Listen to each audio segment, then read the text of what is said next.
The imperial coronation of Charlemagne in Rome on Christmas Day in the year 800 was a fitting climax to the achievements of the greatest of medieval kings.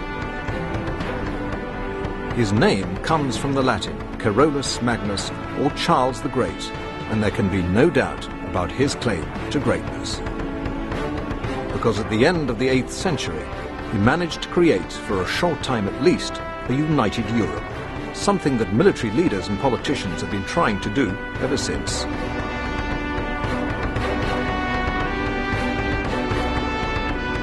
Charlemagne founded the Holy Roman Empire, which came to be one of the greatest forces in history, uniting many parts of France, Germany, Italy, Spain, and Central Europe.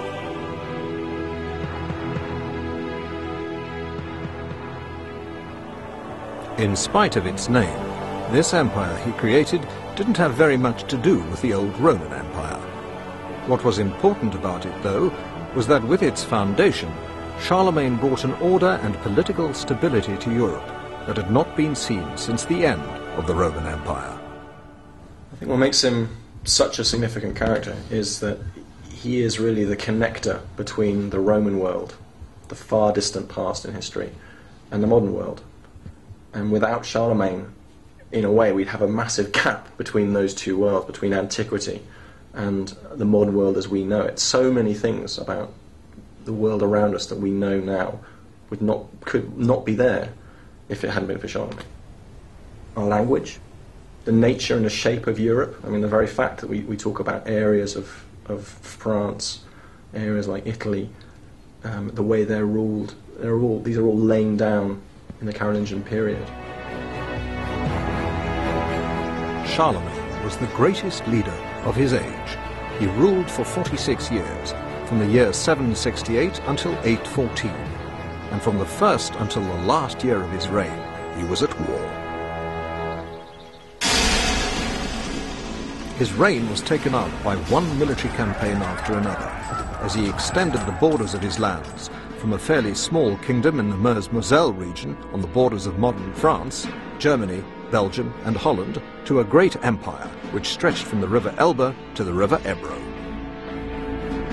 and from the North Sea to Rome, uniting in one superstate practically all the lands of Western Europe.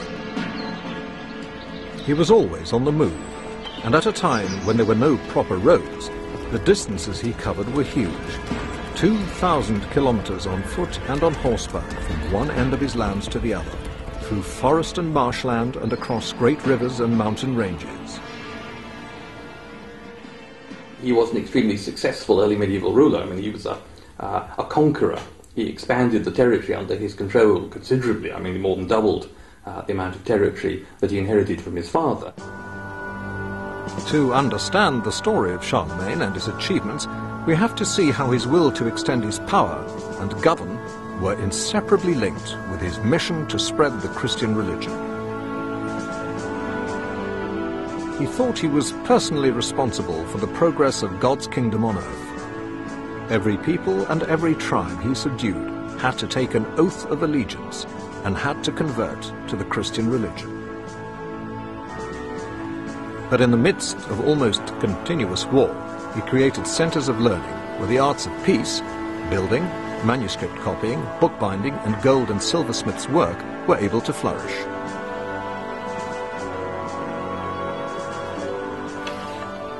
Charlemagne legislated for agriculture, industry, finance, education, and religion, as well as for government and morals. But above all, he was a warrior, whose military success was built on good leadership and strong administration.